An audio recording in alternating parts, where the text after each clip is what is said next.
بسم اللہ الرحمن الرحیم۔ السلام علیکم، میرے اس چینل پر آپ سب کو خوش آمدید۔ حضرت لوط علیہ السلام کے والد کا نام ہاران تھا، جو تاریخ آزر کے بیٹے اور حضرت ابراہیم علیہ السلام کے سگے بھائی تھے۔ یعنی حضرت لوط علیہ السلام حضرت ابراہیم علیہ السلام کے بھتیجے تھے۔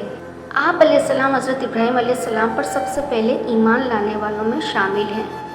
نیز آپ علیہ السلام حضرت ابراہیم علیہ السلام کے زمانے میں اہل صدوم کی رہنمائی کے لیے نبوت کے منصب پر فائز ہوئے۔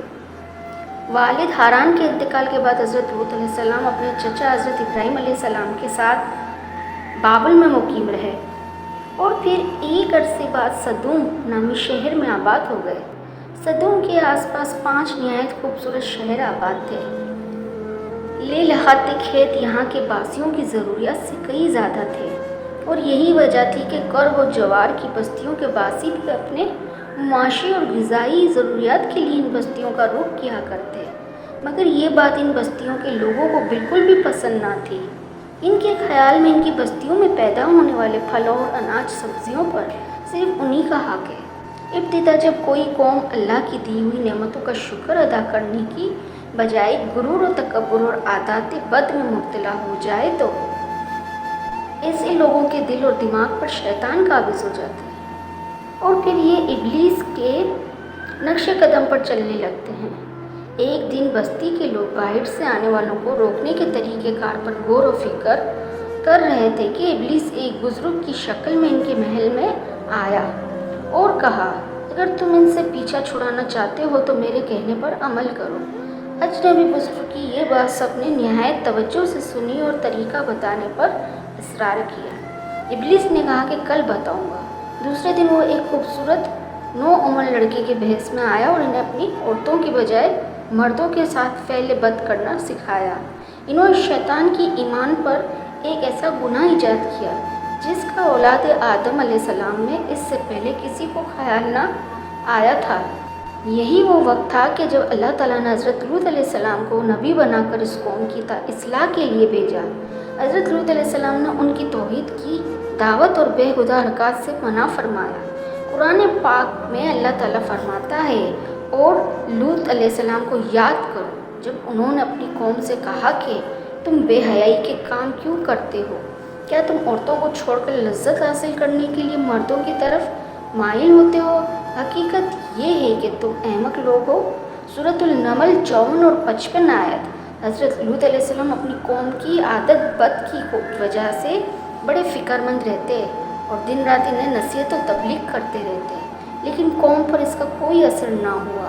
انہیں حضرت لوط علیہ السلام کا سمجھانا برا لگتا تھا، چنانچہ انہوں نے صاف صاف کہہ دیا کہ اگر تم ہمیں اسی طرح برا کہتے رہے اور ہمارے کاموں میں مداخلت کرتے رہے تو ہم نے تم کو اپنے شہر سے نکال دیں گے۔ جتنا حضرت لوط علیہ السلام انہیں اللہ تعالیٰ کے عذاب سے ڈراتے، وہ اتنا ہی اس کا تمسخر اڑاتے، اور پھر ایک دن انہوں نے خود ہی عذاب الہی کا مطالبہ کر دیا۔ حضرت لوط علیہ السلام کو یقین ہو گیا کہ اب یہ راہ راست پر آنے والے نہیں، لہٰذا انہوں نے بے بسی کے عالم میں اللہ عز و جل کے سامنے ہاتھ پھیلا دیے اور دعا کی کہ اے میرے پروردگار، ان مفسد لوگوں کے مقابلے میں میری نصرت فرما۔ سورۃ العنکبوت آیت نمبر 30۔ اللہ تعالیٰ نے اپنے نبی کی دعا قبول فرمائی اور اپنے خاص فرشتوں کو دنیا کی طرف روانہ کر دیا۔ یہ فرشتے پہلے حضرت ابراہیم علیہ السلام کے پاس انسانی شکل میں تشریف لائے۔ اللہ تعالیٰ نے سورۃ الزاریات میں اس واقعے کو بیان فرمایا ہے۔ ان آیت کی تفسیر کچھ یوں ہے کہ جب وہ فرشتے ان کے پاس آئے تو سلام کیا، انہوں نے بھی جواب میں سلام کہا۔ حضرت ابراہیم علیہ السلام نے دیکھا کہ یہ تو انجان لوگ ہیں، تو انہوں نے مہمان نوازی کے تقاضوں کے پیش نظر انہیں عزت و احترام سے بٹھایا۔ اس موقع پر حضرت ابراہیم علیہ السلام کے دل میں کچھ خوف بھی پیدا ہوا۔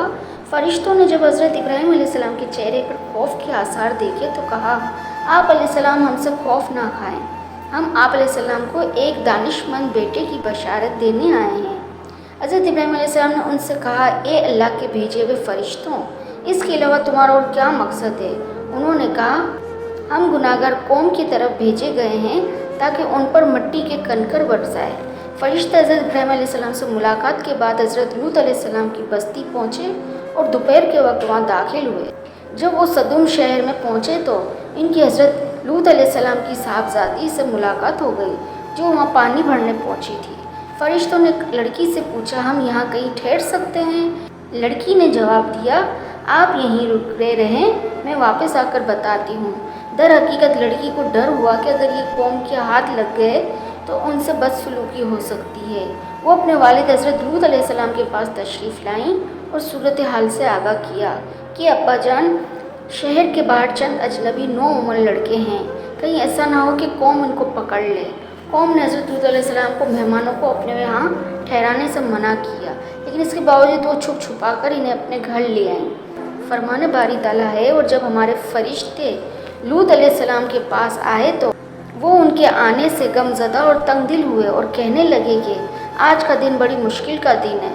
سورہ ہود آیت نمبر 77۔ مفسرین فرماتے ہیں کہ یہ فرشتے حضرت جبرائیل علیہ السلام، حضرت میکائیل علیہ السلام اور حضرت اسرافیل علیہ السلام تھے، جو نہایت حسین و جمیل نوعمر لڑکوں کی شکل میں تشریف لائے تھے۔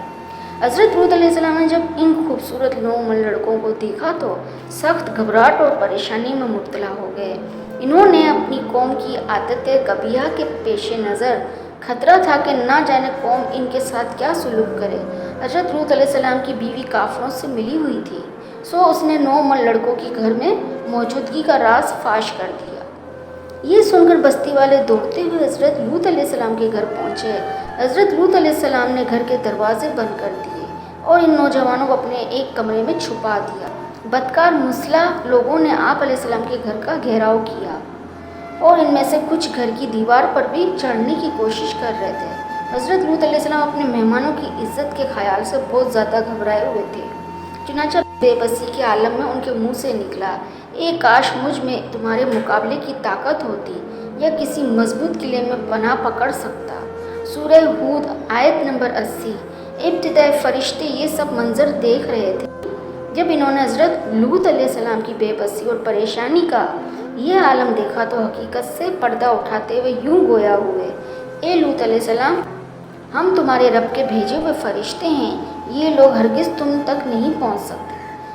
کچھ رات باقی رہے تو اپنے گھر والوں کو لے کر چل دو اور تم میں سے کوئی شخص پیچھے مڑ کر نہ دیکھے۔ حضرت لوط علیہ السلام حقیقت حال جان کر مطمئن ہو گئے اور اپنے اہل خانہ کے ساتھ رات ہی کو نکل کھڑے ہوئے۔ بیوی بھی ان کے ساتھ تھی، لیکن کچھ دور جا کر وہ واپس اپنی قوم کی طرف پلٹ گئی اور قوم کے ساتھ جہنم رسید ہو گئی۔ قوم حضرت لوط علیہ السلام کے گھر کا دروازہ توڑنے پر بضد تھی، چنانچہ حضرت جبرائیل علیہ السلام نے گھر سے باہر نکل کر اپنے پر کا ایک کونا انہیں مارا، جس سے ان سب کی آنکھوں کے ڈھیلے باہر آ گئے اور بصارت زائل ہو گئی۔ یہ خاص عذاب ان لوگوں کو پہنچا جو حضرت لوط علیہ السلام کے پاس بدنیتی سے آئے تھے۔ صبح عذاب عام میں پوری قوم تباہ ہو گئی۔ ابن کثیر قرآن کریم میں ارشاد ہے، انہوں نے لوط علیہ السلام کے مہمانوں کو لینا چاہا تو ہم نے ان کی آنکھیں اندھی کر دی۔ صبح کا آغاز ہی ہوا تھا کہ اللہ تعالیٰ کے حکم سے حضرت جبرائیل علیہ السلام نے بستی کو اپنے پر سے اکھیڑا اور پھر اپنے بازو پر رکھ کر آسمان پر چڑھ گئے، حتیٰ کہ آسمان والوں نے بستی کے کتوں اور بھونکنے والے مرغوں کے بولنے کی آوازیں سنی۔ پھر اس بستی کو زمین پر دے مارا، جس کے بعد ان پر پتھروں کی بارش ہوئی۔ ہر پتھر پر مرنے والوں کا نام لکھا ہوا تھا۔ جب یہ پتھر ان کو لگتے تو سر پاش پاش ہو جاتے۔ صبح سویرے شروع ہونے والا یہ عذاب اشراق تک پوری بستی کو نیست و نابود کر چکا تھا۔ اگر کوئی شخص بستی سے باہر تھا تو اسے وہ پتھر اسی جگہ جا لگا جہاں وہ تھا۔ اللہ تعالیٰ نے قرآن پاک میں فرمایا، پھر جب ہمارا حکم پہنچا تو ہم نے وہ بستیاں الٹ دی اور اس زمین پر کنکر کے پتھر برسانا شروع کیے جو لگاتار گر رہے تھے، جن پر تمہارے رب کی طرف سے خاص نشانیاں بھی تھیں، اور وہ ظالموں سے کچھ دور نہیں۔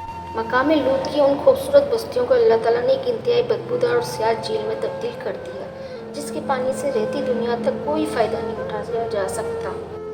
سمندر کے اس حصے میں کوئی جاندار مچھلی، میںڈک وغیرہ زندہ نہیں رہ سکتا، اسی لیے اسے بحیرہ مردار کہا جاتا ہے۔